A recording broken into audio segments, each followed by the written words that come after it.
Facebook live में आप लोगों का स्वागत है। आज की बातचीत का हम लोगों ने विषय रखा है स्त्री साहित्य,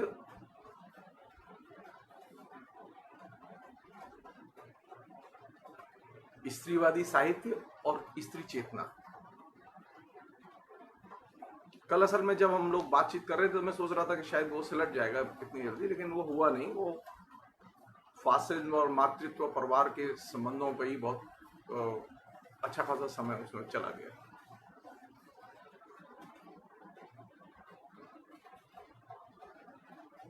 जब भारत आजाद हुआ तो भारत के आजाद होने के साथ में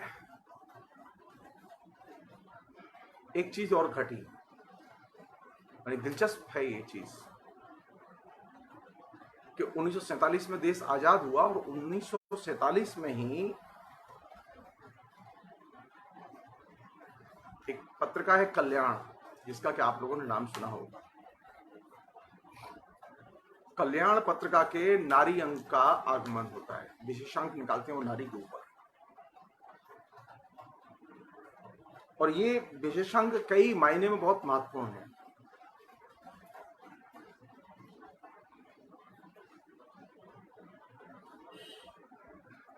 यानी एक तरफ हमारे यहाँ संविधान के जरिए स्त्री पुरुष संबंधों के बीच में समानता की नींव रखी गई।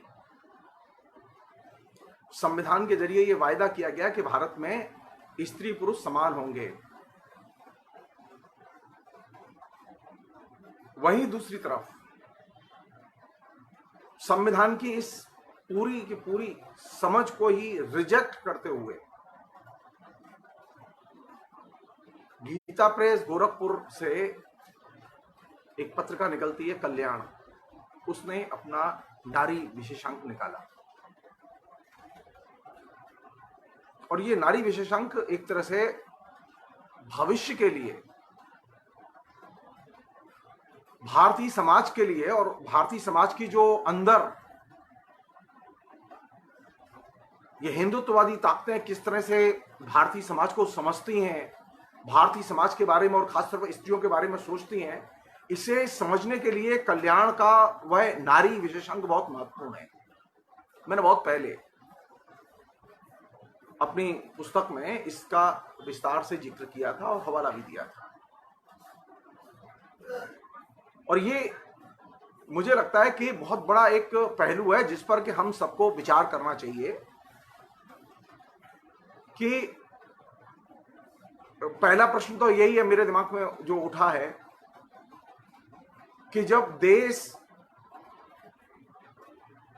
नए संविधान को स्वीकार करने जा रहा है और नए संविधान को जिसने इंप्लीमेंट किया, उसकी जो मूल भावना है, मूल धारणा है कि स्त्री पुरुष समान होते हैं और इनको समान अधिकार होंगे, इस लक्ष्य का ही निषेध करते हुए एक पत्रिका अपना विशेषांक उसी साल निकालती है।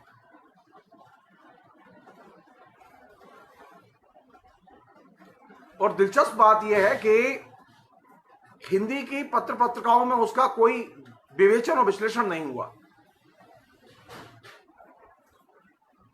और कल्याण पत्रिका के उस नारी विशेषांक की अब तक तकरीबन 10 लाख से ज्यादा प्रतियां बिक चुकी हैं।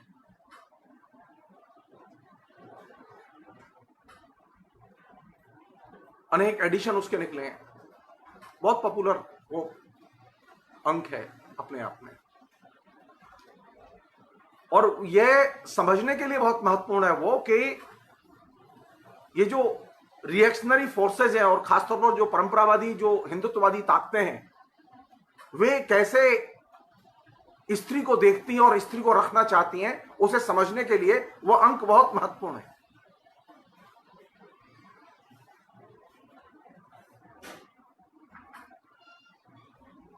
तो मेरा पहला जो बिंदु है जिस पर कि मैं आप लोगों का ध्यान खींचना चाहता हूं वो ये कि स्त्री के साहित्य पर बात करते समय, स्त्री पर बात करते समय ये एक बड़ी समस्या है कि स्त्री के सामने जहां एक तरफ परंपराओं का ऐसा बोझ है जिसे कि वो उतार नहीं पाती,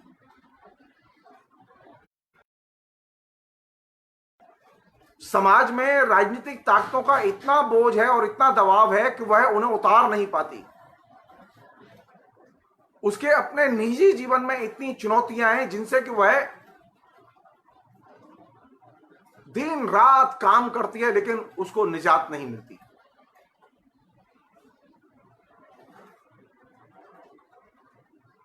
मैं अपवाद स्वरूप लोगों की या लड़कियों की बात नहीं कर रहा हूं। आमतौर पर लड़कियां या स्त्रियां वो कभी खाली नहीं होती, उनके पास काम ही काम होता है और वे हमेशा दूसरे के कामों में और दूसरों की दुनिया में उलझी रहती हैं। मैंने जब स्त्री साहित्य के बारे में स्त्री के सवालों पर लिखने का निर्णय लिया तो मेरे सामने बहुत गंभीर समस्या थी है, क्योंकि हिंदी में उस तरह का खुला डिस्कोर्स, तरह तरह के उसके पहलुओं पर चर्चा, लेखन वो उपलब्ध नहीं है।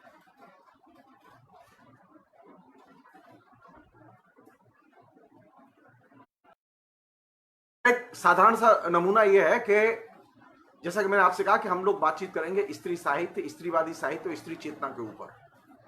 इसका मतलब है स्त्री साहित्य और स्त्रीवादी साहित्य, इन दो में फर्क होता है, ये दोनों एक ही चीज नहीं है।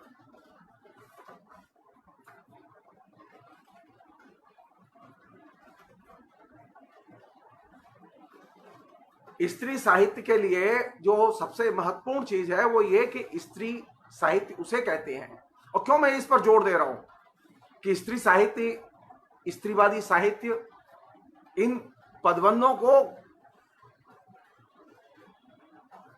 अवधारणाओं में देखना चाहिए। कारण यह है कि हिंदी में अवधारणाओं में सोचने की, देखने की, लिखने की आदत नहीं है। इसलिए हिंदी में जो अधिकतर स्त्री के बारे में या दलितों के बारे में या और दूसरी जो आलोचना में बहुत सारा लिखा जा रहा है, उसका कोई मूल्य नहीं है। शब्द स्फीति के अलावा उसका कोई और नाम नहीं दे सकते हम लोग, क्योंकि हमारे यहां कॉन्सेप्ट में सोचने की आदत नहीं है।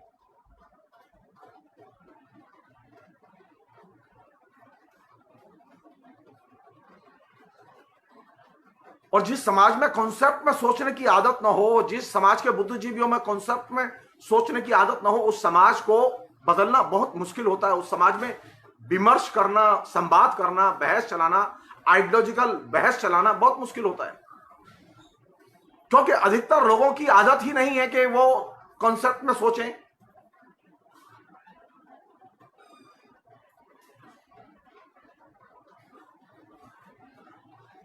तो साहित्य की आलोचना में जब हम दाखिल होना चाहते हैं, स्त्री साहित्य पढ़ना चाहते हैं या और दूसरा साहित्य पढ़ना चाहते हैं, तो पहली चीज हम लोगों को जहन में रखनी होगी कि हम कॉन्सेप्ट में बात करें, कॉन्सेप्ट में चीजों को विश्लेषित करें। बिना कॉन्सेप्ट में विश्लेषित करे आप चीजों को न तो समझ सकते हैं न देख सकते हैं। हमारे यहां जो एक नया जो संसार पैदा हुआ है वो ये है कि हम बातें तो सारे विषयों पर करेंगे लेकिन कॉन्सेप्ट में नहीं करेंगे।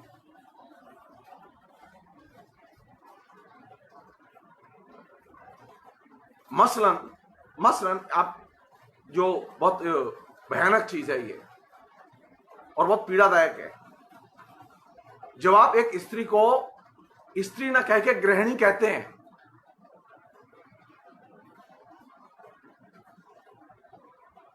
तो क्या करते हैं आप एक स्त्री को स्त्री न कह के जब आप पत्नी कहते हैं, बहन कहते हैं, उसका कोई नाम नहीं होता।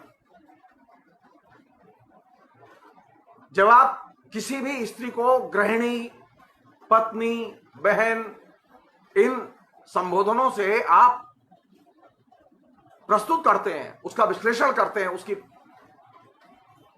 उसके बारे में बोलते हैं, तो आप सबसे पहला ये काम करते हैं कि आप उसकी पहचान छीन लेते हैं।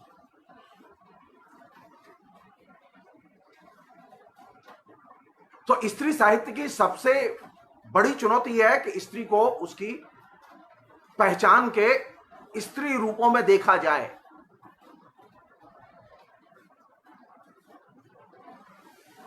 स्त्री स्त्री होती है, वो गृहिणी नहीं होती।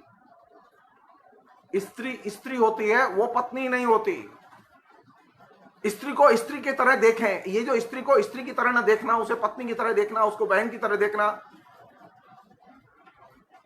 उसे मां की तरह देखना, उसको गृहिणी की तरह देखना, ये अपने आप में वह तरीका है जहां से कि आप स्त्री की आइडेंटिटी उससे छीन लेते हैं।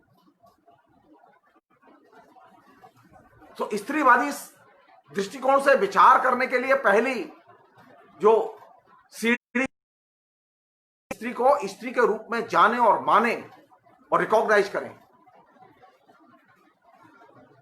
और जो उसके आइडेंटिटी से रहित जो ये जो पहचान के रूप है और नाम है, इनमें उसका संबोधन न करें। मसलन अगर आपकी मां है तो उसका कोई नाम तो होगा।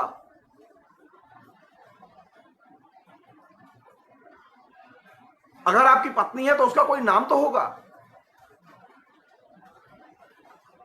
तो हमारे यहां स्त्री को उसके आइडेंटिटी के साथ में चिन्हित करके,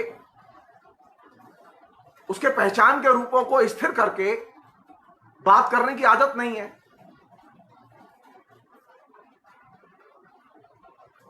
सो स्त्रीवादी दृष्टिकोण से कोई भी डायलॉग तभी संभव है जबकि हम स्त्री को उसकी आइडेंटिटी के परिप्रेक्ष्य में रखकर देखें।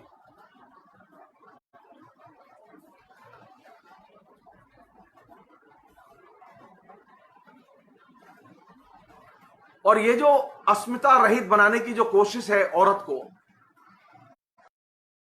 कोशिश का हम विरोध करें। हमारे यहां आदत है लोगों की, अब जैसे रामविलास शर्मा ने पुस्तक लिखी अपनी, आत्मकथा लिखी अपनी, तो उन्होंने बड़े गर्व के साथ अपनी पत्नी को संबोधित करते हुए लिखा कि उसका नाम वो जिक्र ही नहीं करते। सब कुछ बता रहे हैं लेकिन नाम नहीं बताएंगे।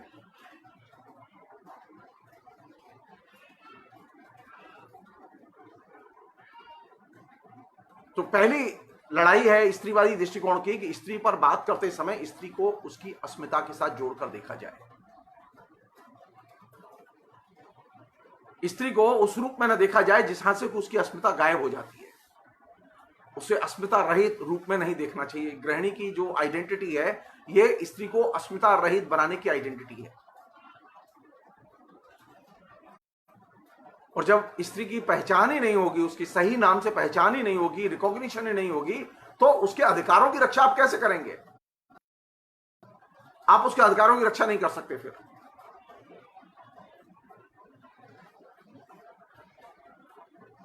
दूसरी चीज कि जब जिसे हम लोग स्त्री साहित्य कहते हैं, स्त्री साहित्य में स्त्री का लिखा होना बेहद जरूरी है।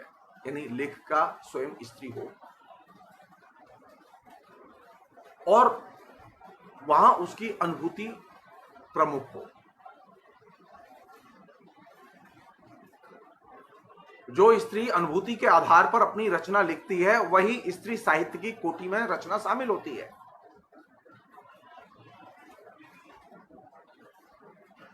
जिन रचनाओं में स्त्री की अनुभूति सेकेंडरी है, वो चाहे स्त्री की लिखी रचनाएं हो, मसलन पॉलिटिक्स है, उसमें फिलॉसफी है, उसमें सोशलॉजी है, उसमें और दूसरे एस्पेक्ट हैं, तो वहां स्त्री को हमें कोशिश करनी चाहिए कि स्त्री को उसकी पहचान मिले और वहां उसका वर्गीकरण स्त्री साहित्य में नहीं बल्कि स्त्रीवादी साहित्य में रखेंगे हम। स्त्री साहित्य में एकदम सुनिश्चित ढंग से सिर्फ वही रचनाएं रखी जाएंगी जो कि स्त्री की लिखी हो और अनुभूति के आधार पर लिखी हो, जिसमें अनुभूति प्रमुख हो। तो ये एक नया दायरा है जहां के चर्चा बहुत कम है। उसी तरह स्त्रीवादी साहित्य उसे कहते हैं जो कि जहां की विचारधारा प्रमुख है, स्त्री के हितों और स्त्री की राजनीति, स्त्री की आइडियोलॉजी, इसकी हिमायत प्रमुखता से की गई है। और इस तरह की रचना को लिखने वाले स्त्री पुरुष दोनों हो सकते हैं। मसलन प्रेमचंद स्त्रीवादी लेखक तो हो सकते हैं, लेकिन स्त्री साहित्य की कैटेगरी में नहीं लिया जा सकता उनको। उन्हें स्त्रीवादी साहित्य की कैटेगरी में रखा जा सकता है। उसी तरह राजेंद्र यादव, जिन्होंने स्त्री के पक्ष में बहुत काम किया, स्त्री साहित्य के पक्ष में बहुत काम किया, तो उनका लेखन स्त्रीवादी साहित्य की कोटि में रखा जा सकता है। लेकिन साहित्य की कोटि में तो सिर्फ मैत्रेयी पुष्पा, प्रभा खेतान और दूसरी महिलाओं का लेखन रखा जा सकता है।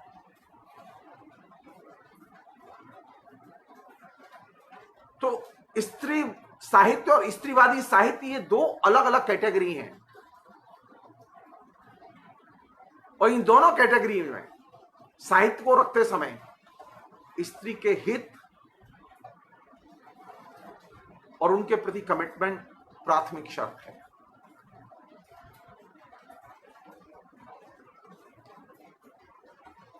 अब ये एक बड़ा डिबेट का एरिया है कि हमारे यहाँ जो लेखिकाएं लिख रही हैं वे स्त्री हितों की कितनी रक्षा कर पाती हैं, क्योंकि ये भी तो संभव है कि स्त्री लिखे और स्त्री के हितों की रक्षा न कर पाए, ये भी संभव है। ऐसी भी लेखिकाएं हैं, ऐसी भी लेखिकाएं हैं जो कि स्त्री विरोधी लिखा है जिन्होंने, ऐसी भी लेखिकाएं हैं। इसलिए स्त्री लिख रही है तो वो स्त्री के पक्ष में ही होगा ये जरूरी नहीं है। कई बार स्त्री लिखते समय स्त्री के विपक्ष में भी चली जाती है। तो स्त्री की अनुभूति और स्त्री की पक्षधरता, ये दो चीजें स्त्री साहित्य में जरूरी हैं। उसी तरह स्त्री की विचारधारा, उसके हित और विचारधारा के जो विभिन्न डायमेंशन है, राजनीति है, धर्म है, दर्शन है, समाज विज्ञान है, तमाम क्षेत्र स्त्रीवादी साहित्य विमर्श का हिस्सा है। और यही वजह है कि ये दो अलग अलग धारणाएं, ये एक धारणा नहीं है। इन दोनों में घालमेल नहीं किया जा सकता। तो स्त्री साहित्य के लिए स्त्री का होना और स्त्री अनुभूति का होना प्राथमिक शर्त है। पुरुष के लिए स्त्री साहित्य लिखना संभव नहीं है। पुरुष के लिए स्त्रीवादी साहित्य लिखना तो संभव है, लेकिन स्त्री साहित्य लिखना संभव नहीं है। तो ये एक डिबेट का एरिया है और नया एरिया है। इस पर अभी कॉन्सेप्ट के हिसाब से, कॉन्सेप्ट की सीमा और सीमाओं के अतिक्रमण के लिहाज से विमर्श बहुत कम है, क्योंकि हमारे ज्यादातर जो आलोचक हैं, प्रोफेसर हैं, जो पढ़ाते हैं, वे कॉन्सेप्ट में ना तो सोचते हैं और ना कॉन्सेप्ट में पढ़ाते हैं। और इसी की वजह से जो ज्ञान का उत्पादन, पुनरुत्पादन, विमर्श या उसका एक आइडियोलॉजिकल जो विस्तार है, वो विस्तार हमारे यहां हो नहीं पाता।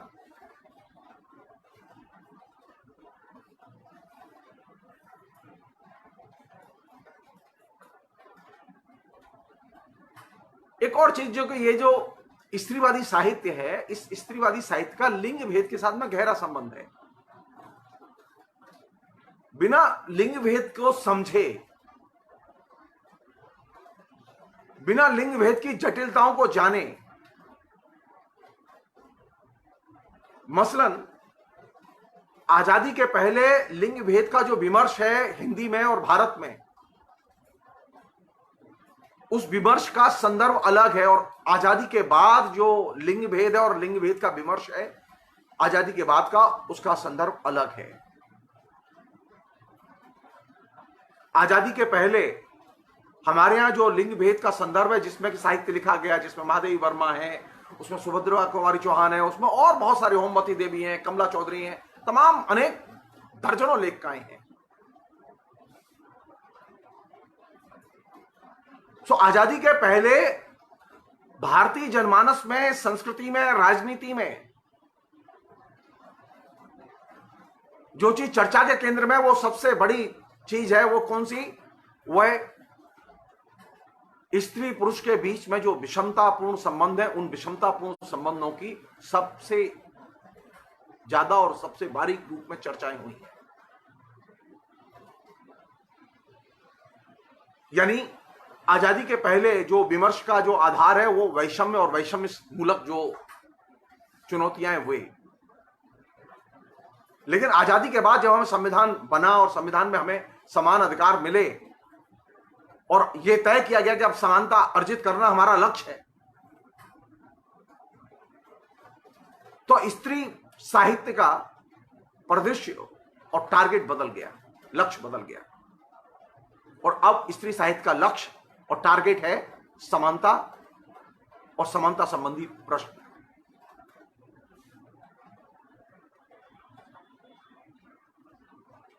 तो आजादी के पहले और आजादी के बाद के साहित्य में ये जो बुनियादी फर्क है, इस बुनियादी फर्क को हमें ध्यान में रखना चाहिए। हम में से अधिकतर लोग आजादी के पहले और आजादी के बाद के फर्क को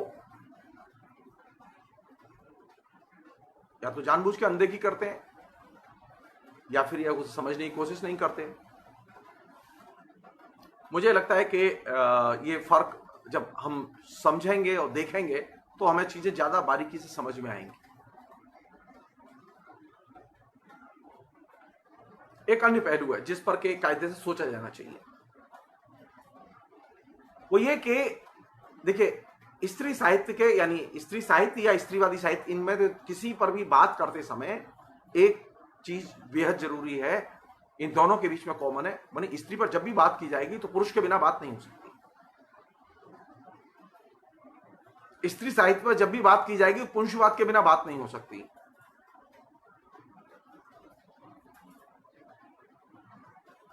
क्योंकि स्त्री की कोई भी मीमांसा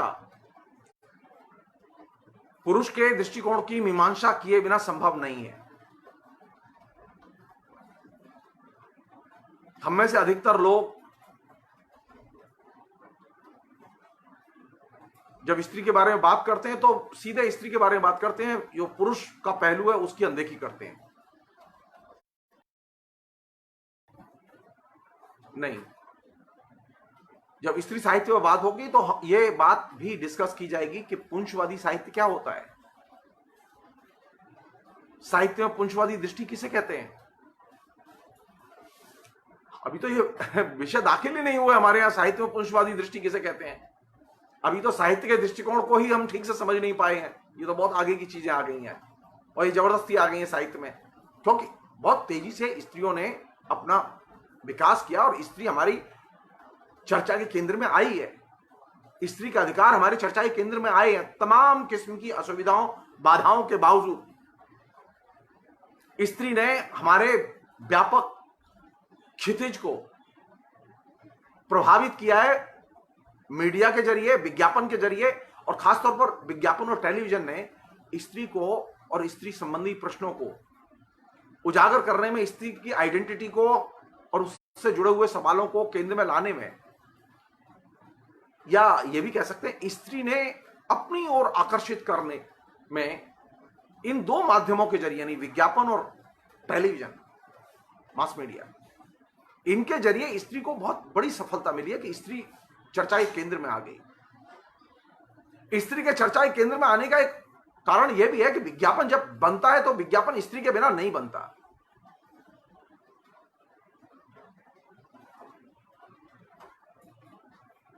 और विज्ञापन के बिना मीडिया चल नहीं सकता।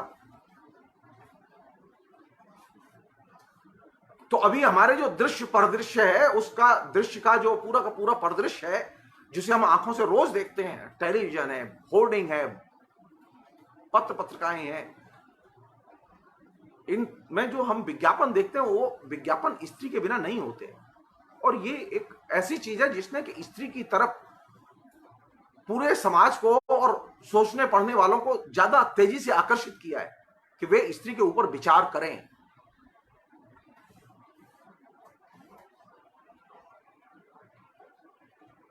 स्त्री की दृश्य में उपस्थिति हमेशा रहती है, जीवन में उपस्थिति हमेशा रहती है, लेकिन स्त्री के प्रश्न पहली बार सामने आए हैं। खासतौर पर ये जो 20वीं शताब्दी है, शुरुआत इसकी 19वीं शताब्दी से हुई। संयोग की बात है कि स्त्री के सवाल उठाने में सबसे महत्वपूर्ण भूमिका थी पुरुषों की भारत में। फिर धीरे धीरे धीरे 20वीं शताब्दी में औरतों ने इसमें शिरकत की और औरतों ने अपने हाथ में बागडोर ली। और औरतों की ताकत का आप इसी से अंदाजा कर सकते हैं कि महात्मा गांधी जैसा व्यक्ति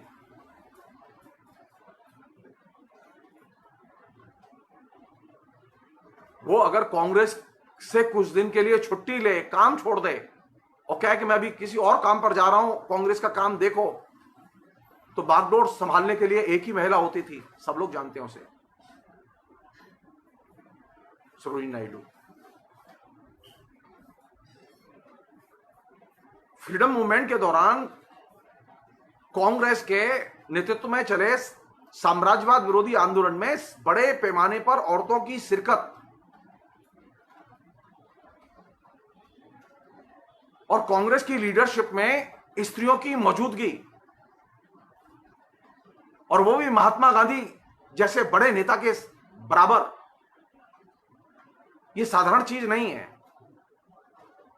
तमाम तीसरी दुनिया के देशों में कहीं कोई महिला नेत्री दिखाई नहीं देती।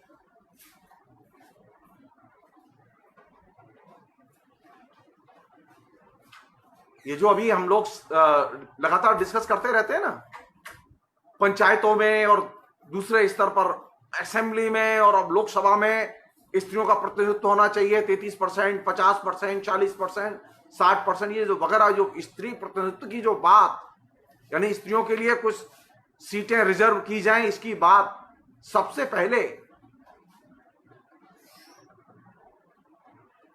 औरतों ने उठाई।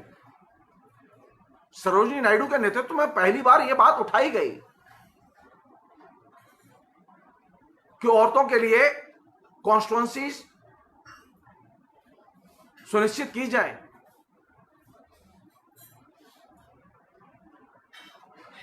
अंग्रेजों को बाकायदा साइमन कमीशन और दूसरे जगहों पर बाकायदा मेमोरेंडम दिए गए।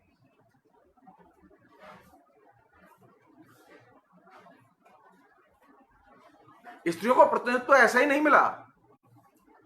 फ्रीडम मूवमेंट में बड़ी लड़ाइयां लड़ी गई, उसके लिए बहुत जगह लोगों ने, लड़कियों ने, औरतों ने सबसे ज्यादा कुर्बानियां दी इसके लिए।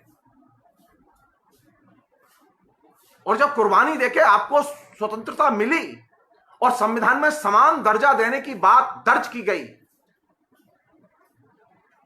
तो संभवतः हिंदुस्तान में एकमात्र पत्रकार कल्याण जिसने के नारी विशेषांक निकाला और उसमें स्त्री को समानता दिए जाने के दृष्टिकोण का खुल्लम खुल्ला विरोध किया।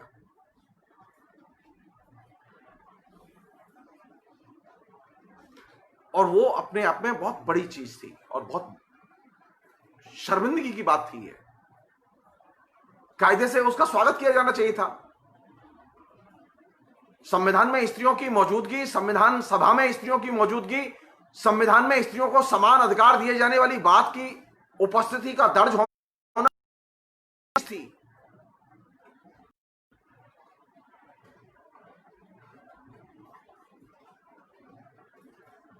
लेकिन कभी इस पर ध्यान नहीं दिया लोगों ने।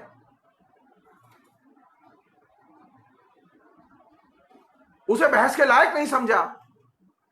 और आज स्थिति यह है कि हिंदू फंडामेंटलिज्म या फंडामेंटलिज्म एज सच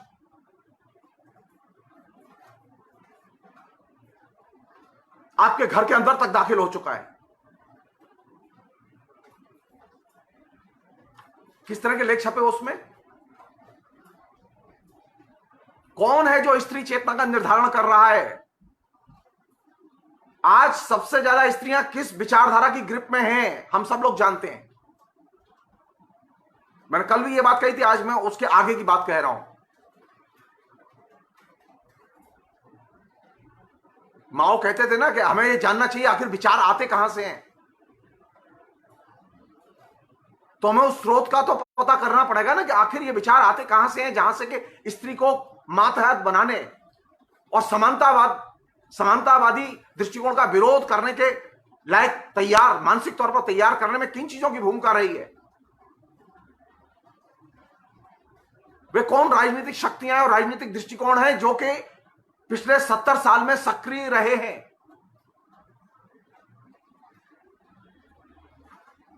उनमें कल्याण के नारी विशेषांक की बहुत बड़ी भूमिका है, बहुत बड़ी भूमिका है। हमने कभी उसे गंभीरता से लिया ही नहीं। मसलन मैं आपको एक दो उसकी झलकियां बता रहा हूं, मैं आप इससे अंदाजा लगाइए।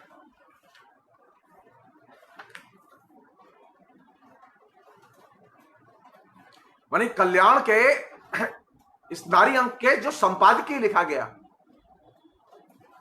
उस संपादकीय में, संपादकीय लिखने वाले साधारण आदमी नहीं है, वो हनुमान प्रसाद पोद्दार हैं, जो कि आइडियोलॉग हैं, हिंदुत्व के सबसे बड़ा आइडियोलॉग है, सनातन हिंदू धर्म का सबसे बड़ा आइडियोलॉग है वो। आप उसे कम करके न देखें, कल्याण के सर्कुलेशन और कल्याण के इंपैक्ट को कम करके न देखें।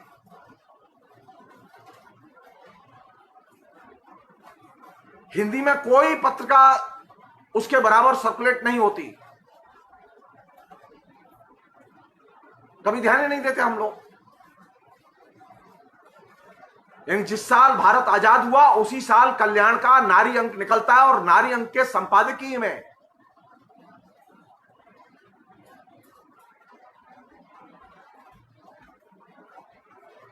यानी स्त्रियों को अनेक अधिकार दिए गए संविधान में, विशेष अधिकार दिए गए संविधान में। संपादकीय ने इसका निषेध किया, विरोध किया और लिखा, कोट, संपादकीय में लिखा, कोट, भारतीय आदर्श है कर्तव्य पालन और यूरोप का आदर्श है अधिकार प्राप्ति। कर्तव्य पालन में सबके अधिकार अपने आप ही सुरक्षित रहते हैं, और अधिकार की छीना झपटी में किसी का भी अधिकार सुरक्षित नहीं है, क्योंकि अधिकार अंधा होता है, वह केवल अपना ही स्वार्थ देखता है, उसे दूसरे के हित की जरा भी परवाह नहीं होती। अनकोट। हमारा संविधान स्त्रियों को संगठन बनाने की आजादी देता है। स्त्रियां अपनी मांगों के लिए अपने संगठन बनाएं, अपनी मांगों के लिए लड़ाई लड़ें और अपने सामाजिक जीवन में जो वैषम्य है उसको दूर करने के लिए जागृति पैदा करें।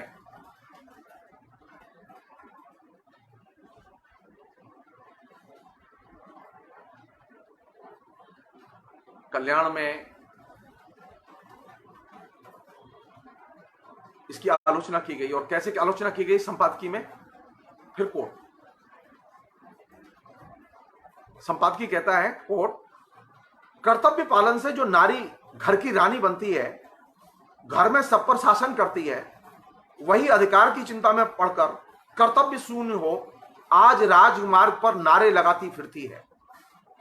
याद रखना चाहिए, कर्तव्य पालन में त्याग है, और त्याग से ही नारी के अधिकार की रक्षा होती है। नारों और आंदोलनों से तो अधिकार छिनेगा ही। अनकोट। यानी औरतों का नारे लगाना, आंदोलन करना, ये ठीक नहीं है। कौन कह रहा है ये? हनुमान प्रसाद पोद्दार।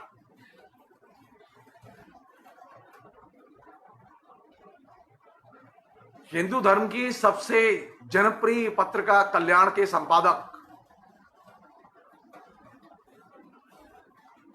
आंदोलन करने और आंदोलन करके नारे लगाने वाली लड़कियों को आज भी हम लोग अच्छी नजर से, ये जो अभी आंदोलन करती हुई औरतें थी ना शाहीन बाग में, उनके खिलाफ में जो अभी अधिकार छीनने वाली जो प्रक्रिया चल रही है, आप ध्यान रखिए उसे। जो लड़कियां नारे लगाती हैं, आंदोलन करती हैं, उनको हम अच्छी नजर से नहीं देखते। आज भी हमारे मिडिल क्लास को लोग इसे अच्छा नहीं मानते।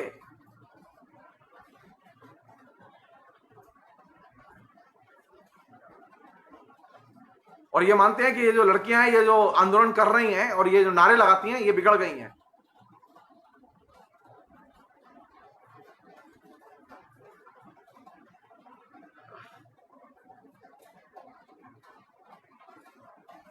कौन सा नारी धर्म है जिसे मानना चाहिए?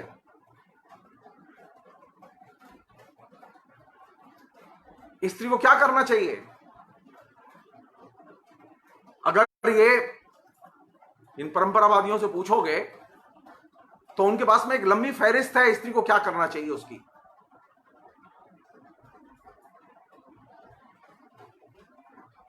और वह फहरिस्त कभी खत्म नहीं होती।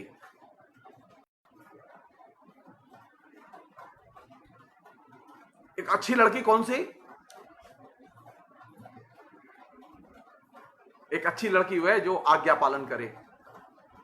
एक अच्छी स्त्री वह है जो आज्ञा पालन करे।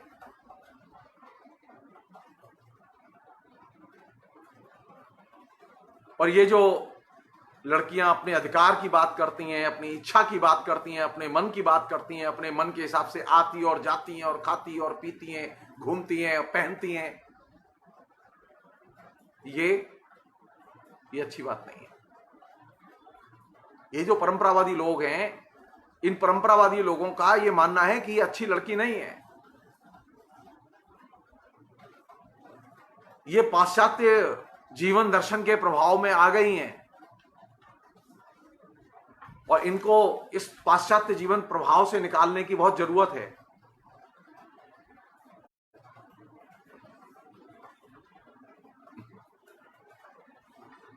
एक सज्जन है, बहुत नामी आदमी,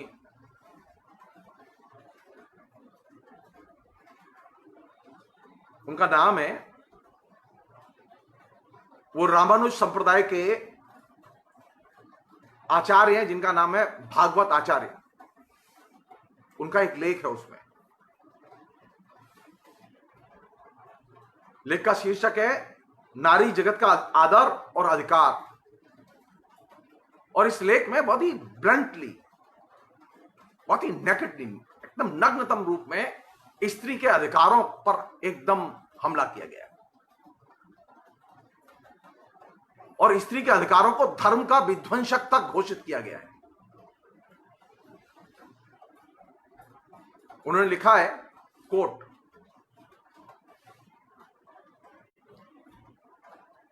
भारतीय प्राचीन संस्कृति से अनभिज्ञ तथा विदेशी पद्धति के अनुयायी कुछ आधुनिक शिक्षित लोग आजकल स्त्रियों के लिए अधिक अहितकर तलाक बिल, समान अधिकार बिल आदि धर्म विध्वंसक बिल उपस्थित कर राजकीय कानून के द्वारा स्त्री समाज को धर्म भ्रष्ट करने की चेष्टा कर रहे हैं। आगे लिखा है, यदि पुत्रों की तरह पुत्रियों को भी पिता की संपत्ति में कानूनन बंटवारा किया गया तो यह विधान सर्वथा विनाशकारी होगा, अनकोट। यानी स्त्री के संपत्ति में अधिकार की बात, स्त्री को तलाक लेने का अधिकार, ये सारी चीजें, यानी जिस वर्ष संविधान लाया गया, संविधान लागू किया गया, उसके साथ ही ये अंक आया और इस अंक में उन तमाम दृष्टियों पर एक सिरे से लेख हैं और हमले किए गए जिन्हें कायदे से रिजेक्ट किया जाना चाहिए। लेकिन अनफॉर्चुनेटली 70 साल के विकास के बाद किसी ने सोचा नहीं था ये कि कल्याण का नारी अंक और नारी दृष्टिकोण हिंदू समाज की नारियों के दृष्टिकोण को निर्धारित करने में इतने बड़े पैमाने पर प्रभावित कर पाएगा और भूमिका अदा करेगा।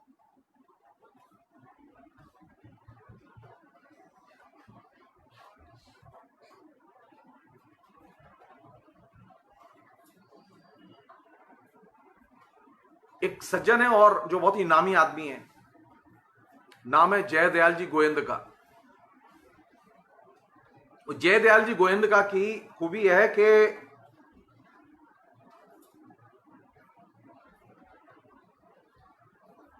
वो लिखते हैं, कोट,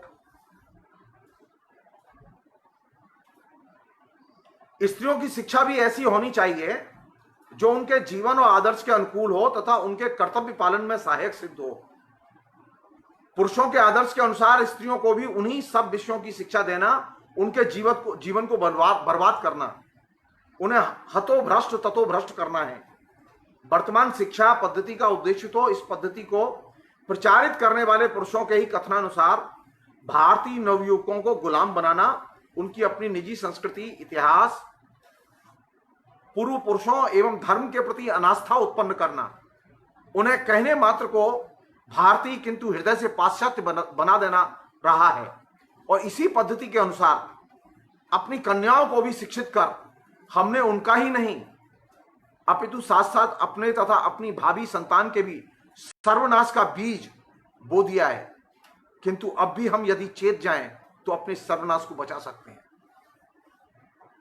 यानी जो स्त्री पुरुष को समान शिक्षा होनी चाहिए, लड़के लड़की को समान शिक्षा होनी चाहिए, इसका भी वो निषेध करते हैं। कहां मिलेंगे ये लोग? राजनीति में कहां मिलेंगे ये लोग? ये लोग तब मिलेंगे जब आप बजट देखेंगे। ये लोग तब मिलेंगे जब आप ये देखेंगे कि स्कूल क्यों बर्बाद हो गए उत्तर प्रदेश में। आपने कभी सोचा ही है कि उत्तर प्रदेश का पूरा एजुकेशन सिस्टम पिछले 30-35 साल में सिस्टमैटिकली पूरा का पूरा नीचे से ऊपर तक तोड़ दिया गया है।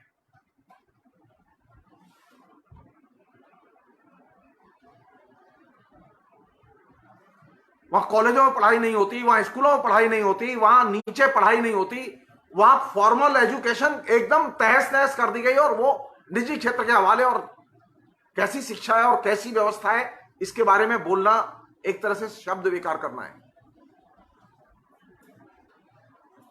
अभी वो आया ना एक मसला शिक्षित भारत का। एक लड़की असंख्य जगह नौकरी करती है एक ही नाम से, और वो लड़की कह रही मेरे पास नौकरी नहीं है।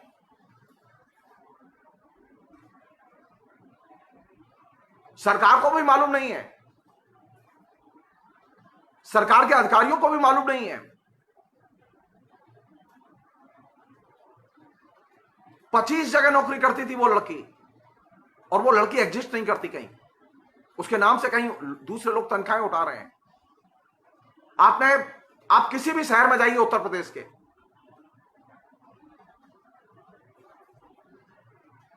कल्याण के नारी अंक में ये जो शिक्षा व्यवस्था को ही एकदम टारगेट करते हुए, एक जमाने में जो ये जयदयाल गोविंद का टाइप लोगों ने जो लिखा, वो अभी उत्तर प्रदेश में एकदम साक्षात साकार हो चुका है। और आप कहते हैं कि हिंदुत्व का तो कोई असर ही नहीं है। अरे योगी तो एक बहुत छोटी चीज है, नरेंद्र मोदी उससे भी छोटी चीज है। आप ये सोचने की कोशिश कीजिए कि पूरा का पूरा modern education system Uttar Pradesh में, जिसकी आबादी करीब 24 करोड़ के करीब है, जो हिंदुस्तान का हृदय कमल कहलाता है, वहां पूरी की पूरी मॉडर्न एजुकेशन सिस्टम को, जो सरकार के तहत था, उस सिस्टम को पूरा का पूरा रोक दिया गया है नीचे तक।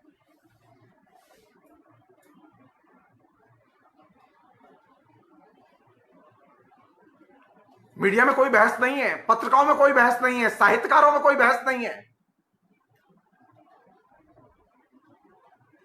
हमारे यहां फेसबुक पे जितने हमारे दोस्त लिखते रहते हैं, वो कम से कम अगर शिक्षा की दुर्दशा पर ही लिखते हैं उत्तर प्रदेश की, तो उत्तर प्रदेश का बड़ा भला करते हैं।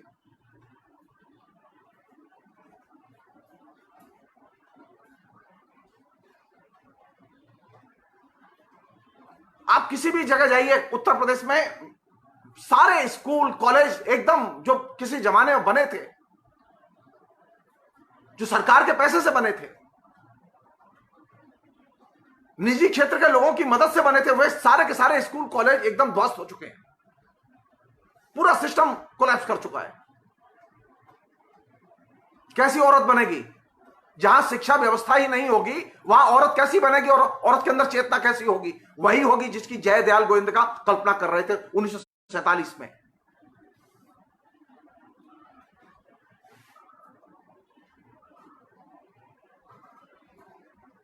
आपके यहां इतनी एजुकेशन में भयानक तबाही के बावजूद हालत क्या है कि हमारे यहां जो पढ़ाने लोग जाते हैं ना, उनकी स्थिति यह है कि वे पूरे के पूरे एजुकेशन सिस्टम की बात कर रहा हूं, पूरे हिंदुस्तान की। अब ये जेएनयू, जामिया, ये कुछ विश्वविद्यालय, इनको छोड़ दीजिए आप। ये भारत को रिप्रेजेंट नहीं करते, उसके सैंपल को। वास्तविकता क्या है? वास्तविकता यह है कि पूरे देश में जो हायर एजुकेशन है, जो नीचे की स्कूली शिक्षा है, इस दोनों ही स्तरों पर स्त्री को किसी भी तरह से सम्मान की नजर से हम रिकॉग्नाइज करते ही नहीं, उसके सवालों को रिकॉग्नाइज करते ही नहीं है।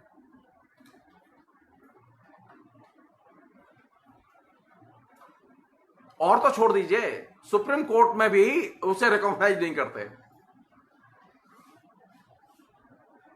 सुप्रीम कोर्ट के ढांचे में भी स्त्री को कहां कितनी जगह होनी चाहिए सोच लीजिए आप। कानून के लोग हैं वो सोच लें।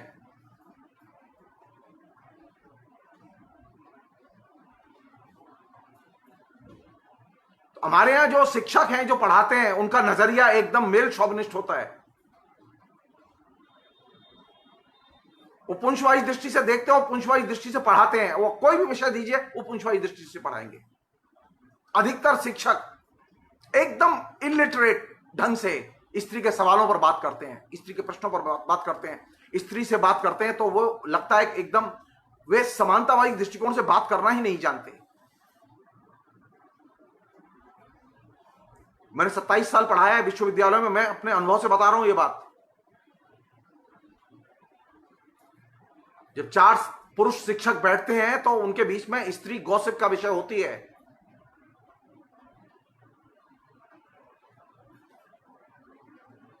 एकदम थर्ड ग्रेड किस्म की बातें स्त्री के बारे में वो बात करते हैं, वो चाहे वो स्टूडेंट हो, चाहे वो टीचर हो। सारी एनर्जी लगती है उसमें। तो जब शिक्षक का दृष्टिकोण एकदम स्त्री विरोधी होगा तो वो क्लास में स्त्री का विषय कैसे पढ़ाएगा? वो महादेवी वर्मा को कैसे पढ़ाएंगे? वो अच्छे से पढ़ाएंगे? कभी नहीं पढ़ाएंगे। अरे आप पढ़ाने की बात कर रहे हैं, नामवर सिंह ने छायावाद जैसी किताब लिखी, और छायावाद में जिस चीज को उन्होंने सबसे ज्यादा रेखांकित किया किताब में, जिसकी वजह से नामवर सिंह की बड़ी चर्चा है, यह कहा जाता है कि नामवर सिंह ने खोज की कि छायावाद में जो प्रकृति है उस प्रकृति का मतलब क्या है, और यह श्रेय उनको दिया जाता है कि उन्होंने पहली बार यह खोज की। वास्तविकता क्या है? वास्तविकता यह है कि नामवर सिंह से पहले महादेवी वर्मा उस चीज को लिख चुकी थी, लेकिन नामवर सिंह में इतना साहस नहीं को कृतज्ञता के साथ महादेवी वर्मा को कोट करें और कहें कि ये विचार मैंने महादेवी वर्मा से लिए हैं।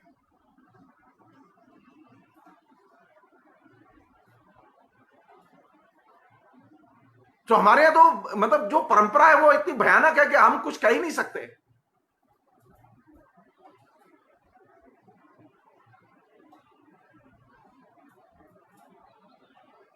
एक लेखिका थी होमवती देवी, मैं उदाहरण दे रहा हूं, उसका संकलन प्रकाशित किया अज्ञेय ने संपादित करके,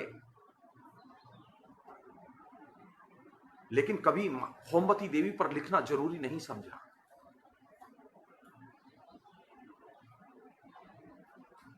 रामचंद्र शुक्ल जो हिंदी आलोचना के प्रमुख आलोचक,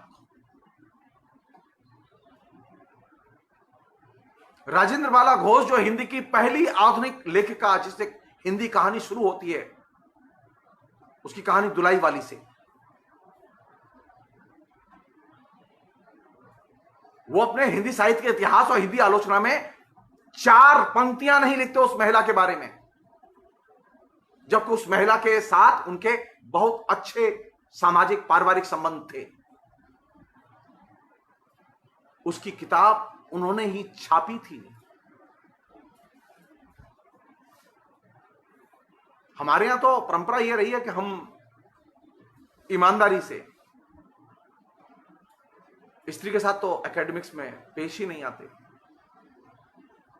स्त्री की जो भूमिका है, स्त्री अगर लिखती है तो हमारे दिमाग में चेतना कहां से शुरू होती है? अरे जरूर किसी से लिखवाती होंगी, कोई जरूर इनका छद्म लेखक होगा, घोस्ट राइटर होगा। हमारे यहां लेखक पुरुष आलोचक यह चीज मानने के लिए तैयार नहीं होते। स्त्री जब लिखती है तो वो अपने मन से लिखती है।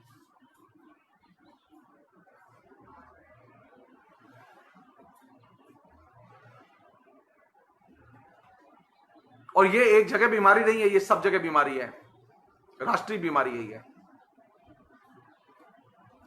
स्त्रीवादी दृष्टिकोण से बात करने के लिए यह जरूरी है कि स्त्री के लिखे को हम किंतु परंतु लगाए बिना सीधे स्वीकार करें। स्त्री के लिखे पर संदेह व्यक्त करना बंद करें। इससे स्त्री साहित्य का विकास नहीं होता, स्त्री संबंधित दृष्टिकोण का विकास नहीं होता। स्त्रियां तो नहीं कहती कि रामचंद्र शुक्ल ने यह निबंध लिखा है, वो निबंध रामचंद्र शुक्ल ने ही लिखा है या किसी उनके चेले ने लिखा है।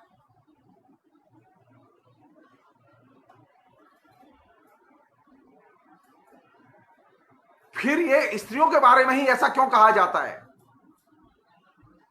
स्त्री के लेखन पर ही संदेह क्यों किया जाता है? स्त्री का लिखा, स्त्री का बोला, स्त्री का महसूस किया,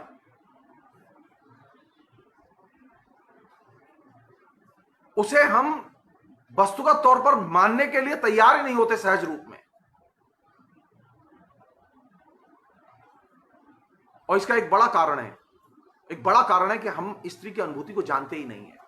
हमने कभी स्त्री से खुल के बात ही नहीं की है।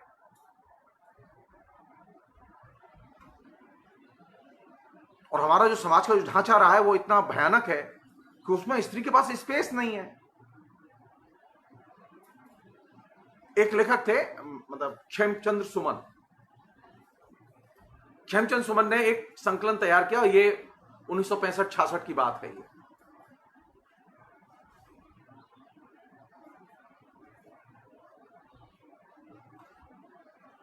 तो उन्होंने एक लेखिका को एक पोस्टकार्ड लिखा कि आप अपनी एक कविता, मैं एक कंपाइलेशन तैयार कर रहा हूं जिसमें कि एक एक रचना रहेगी और लेखिका का परिचय रहेगा, तो मैं आपकी एक कविता दूंगा और आप एक कविता परिचय भेज दीजिए। वो महिला शादी के पहले कविताएं लिखती थी और बहुत अच्छी कविताएं लिखती थी। उस महिला ने उत्तर नहीं दिया, तो खेमचंद सुमन ने एक आदमी को उसके घर भेजा, और वो आदमी जब उस महिला के घर पहुंचा तो उसने कहा कि ये चिट्ठी लेके आया हूं मैं, आपको अपना परिचय और एक कविता दे दीजिए। तो महिला बड़ी नाराज हुई और उसने पलट के एक चिट्ठी लिख के उनको दी। वो चिट्ठी क्या थी? वो चिट्ठी में ये लिखा उसने कि आप मेरी रचना न छापें। मैं शादी के पहले रचना लिखती थी, मैं अब रचना नहीं लिखती, कविता नहीं लिखती मैं अब, क्योंकि मैं अगर साहित्य लिखूंगी या कविता लिखूंगी या मेरा नाम छपेगा इस तरह से, तो मेरे पति नाराज होंगे और मेरा परिवार टूट जाएगा और मुझे घर से निकाल देंगे। तो बेहतर यह है कि आप न मेरी कविता छापें न मेरा नाम छापें। और यह कह के चिट्ठी उन्होंने दे दी। खेमचंद सुमन ने उस काव्य संकलन के जो उन्होंने तैयार किया था, जिसमें करीब 170 के करीब महिलाओं की रचनाएं हैं, उसमें वो अंश भूमिका में उन्होंने लिखा।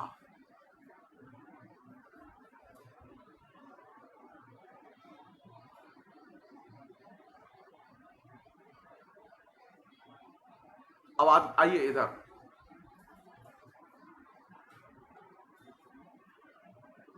जब मैंने स्त्रीवादी साहित्य विमर्श पुस्तक लिखने का निर्णय लिया, और तो मैं जानता नहीं था कि औरतें कैसे लिखती हैं और किस कंडीशन में लिखती हैं।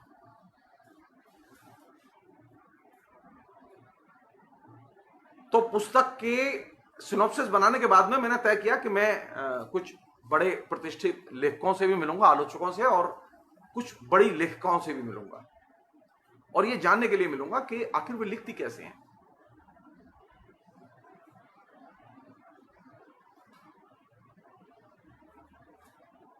ये चीज दर्ज नहीं होती, रिकॉर्ड में नहीं आती। औरत कैसे लिखती है हम जानते नहीं है। हम औरत के लिखे को तो जानते हैं, लेकिन वो कैसे लिखती है, किस प्रक्रिया में होती है वो, और लिखते समय किस दशा में होती है, इसे हम नहीं जानते।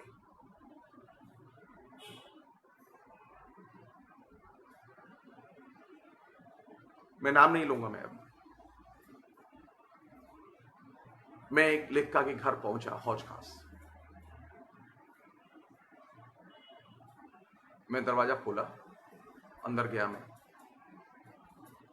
तो उनके जो पति महोदय थे जो कि बड़े नामी लेखक थे, वो अपने ड्राइंग रूम में बैठे हुए आराम से अपने मित्र मंडली से बातें कर रहे थे और मद्यपान कर रहे थे।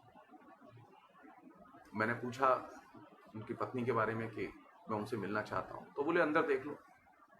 मैं अंदर गया तो वो एकदम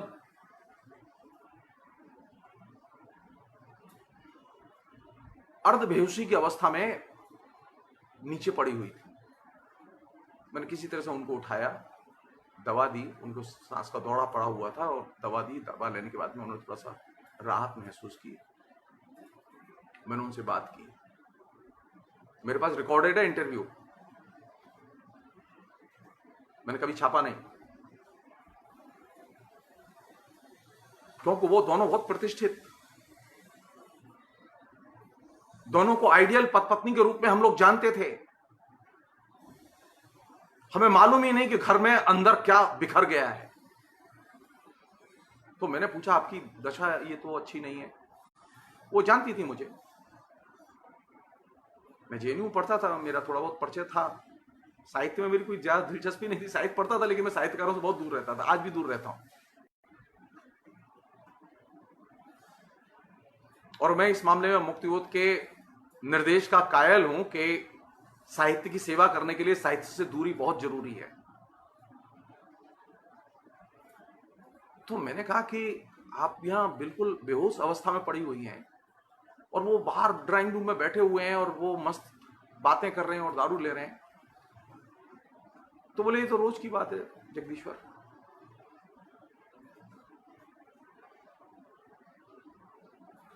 आइडियल। कुछ दिन बाद विस्फोट हुआ और वो संपादक महोदय घर से निकाल दिए गए।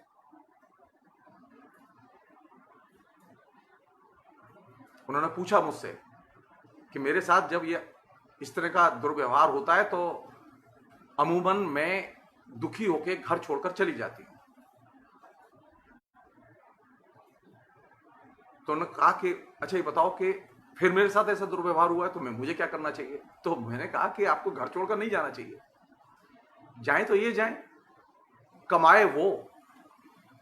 संपादक महोदय सिर्फ खाएं और मगराएं और स्त्री साहित्य और स्त्री की हिमायत का डंका पीटे।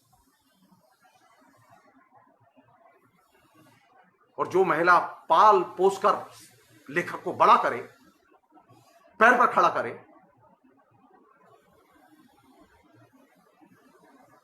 साहित्य के प्रश्न, स्त्री के प्रश्न, ये प्रश्न महत्वपूर्ण है कि नहीं। मैं पहली बार, मेरे लिए बहुत शॉकिंग था ये। और उसके बाद उन्होंने जो किया, उन्होंने कहा जो तुम कह रहे हो वही मेरी बेटी भी कहती है। वो संपादक गुजर चुके हैं, मैं नाम नहीं लेना चाहता इसलिए उनका, लेकिन प्रश्न तो अपनी जगह है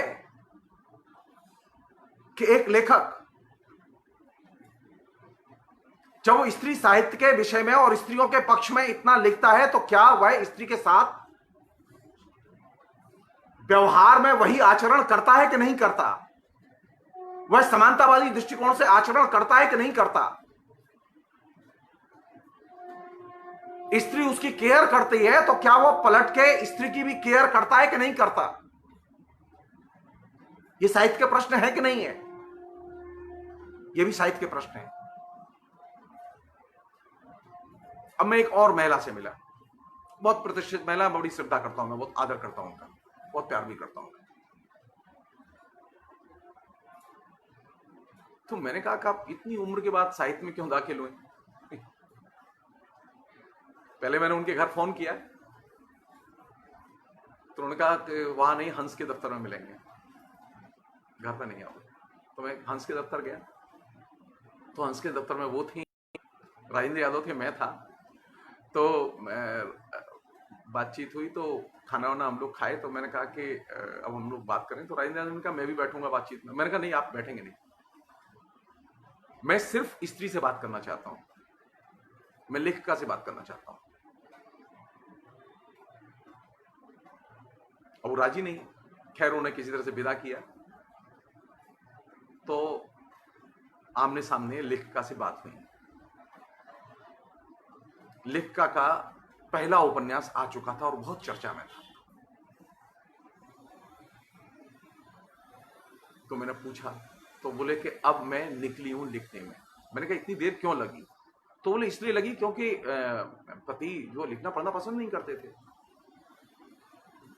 तो मुझे लगा कि एक बार जब बेटियों का ब्याह हो जाए और बेटियां सेट कर जाएं तब निकलती हूं, उसके बाद लिखती हूं। उसके बाद मैंने लिखना शुरू किया।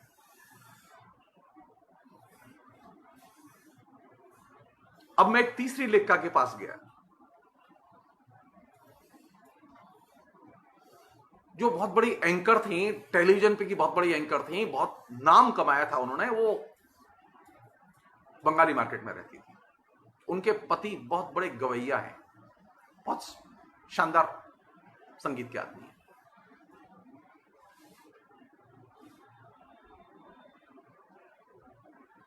सब जगह स्त्री साहित्य पर बात करते समय एक चीज हमें जो जहन में रखनी चाहिए, हम जो लोग स्त्री के बारे में बात करते हैं, स्त्री के साहित्य पर बात करते हैं, हम ये जानते ही नहीं है कि स्त्री लिखती कैसे है और किन परिस्थितियों में लिखती है।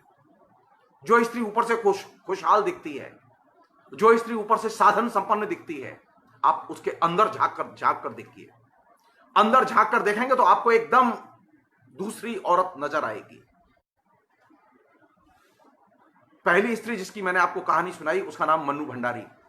दूसरी स्त्री जिसकी कहानी सुनाई उसका नाम है मैत्री पुष्पा।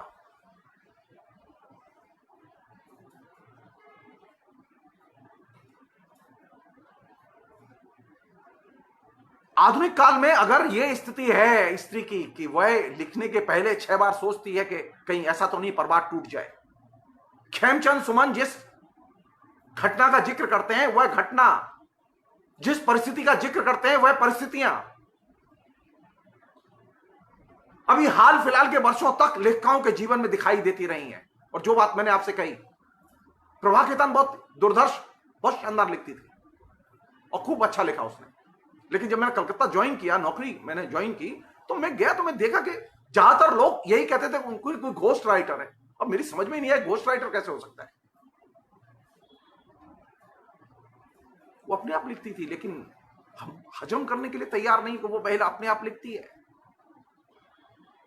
स्त्री के लिखे पर आप सहजी विश्वास नहीं करते, आप उस पर प्रश्न चिन्ह लगाते हैं। आपका समाज इतना सिनिकल है, वो स्त्री पर विश्वास नहीं करता। सो स्त्रीवादी चेतना की पहली लड़ाई तो यहीं पर है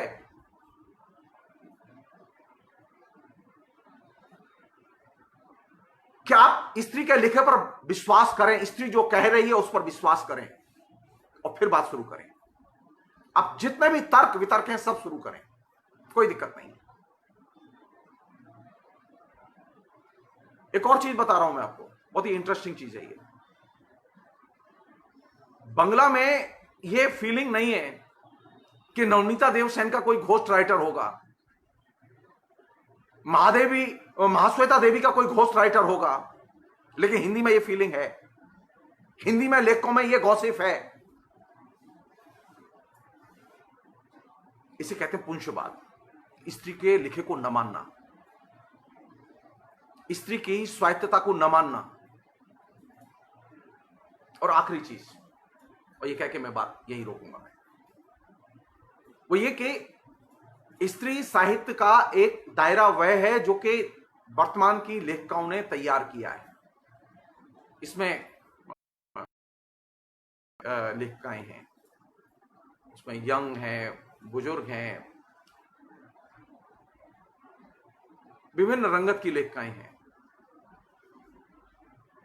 इन सभी लेखिकाओं में बहुत कम लेखिकाएं ऐसी हैं जो कि फेमिनिज्म को और फेमिनिज्म की लिटरेरी थ्योरी को समझती और मानती हैं। ये मेरी गुजारिश है कि थोड़ा बहुत स्त्रीवाद का अध्ययन किया जाना चाहिए। स्त्रीवादी सैद्धांतिकी का ज्ञान अर्जित किया जाना चाहिए। स्त्री की चेतना के निर्माण में स्त्रीवादी सैद्धांतिकी मदद कर सकती है।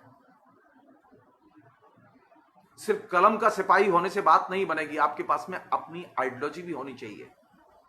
हमारे यहां जो स्त्री लेखिकाएं हैं, वे लेखिकाएं बहुत सुंदर लिखती हैं। मतलब उनके लेखन को लेके मैं कभी भी मेरे अंदर कोई सिनिकल भाव नहीं रहा। मैं पढ़ कम पाता हूं, दूसरे अपने कामों में उलझा रहता हूं इसलिए, लेकिन जब भी मौका लगता है मैं पढ़ता हूं।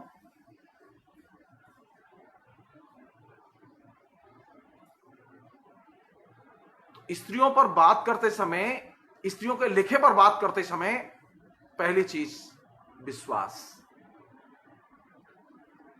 स्त्री पर विश्वास करना सीखें, उस पर संदेह न करें। और यही चीज स्त्री के साहित्य के निर्माण में मदद कर सकती है। उसके लिखे का उपहास न करें। हमें पसंद नहीं है बहुत सारी लेखिकाओं का लेखन, लेकिन हम कभी उपहास नहीं करते, कभी हम टिप्पणी नहीं करते। स्त्री को जानने के लिए उपहास करके उसकी कही हुई बातों को दरकिनार नहीं करना चाहिए, उपेक्षा नहीं करनी चाहिए उसकी।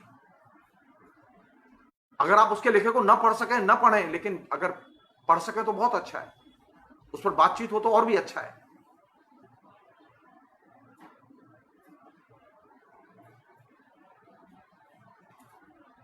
और जो स्त्री लेखिकाएं हैं जो लिख रही हैं, मेरी गुजारिश है कि उसमें अनुभूतियां तो आए। साहित्य वह जो हमारी अनुभूति को स्पर्श करे, दिमाग को नहीं।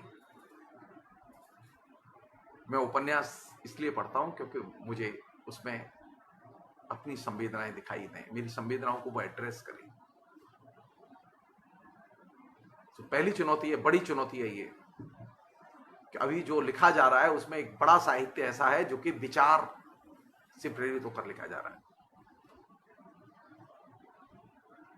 हमें अनुभूति से प्रेरित साहित्य की भी जरूरत है, और वह साहित्य ज्यादा टिकाऊ होता है, दीर्घकालिक होता है।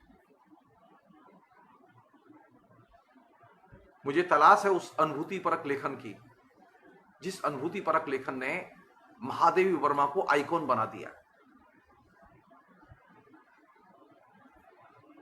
आइकॉन बनने के लिए, प्रतिष्ठित होने के लिए, साहित्य में लोग याद रखें, इसके लिए ये जरूरी है कि साहित्य हृदय को स्पर्श करे, अनुभूतियों को स्पर्श करे।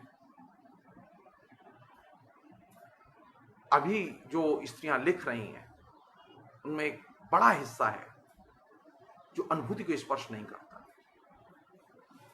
और ये जो कमजोरी है, ये कमजोरी जितनी जल्दी दूर हो जाएगी, स्त्री साहित्य और भी ज्यादा ताकतवर बनेगा।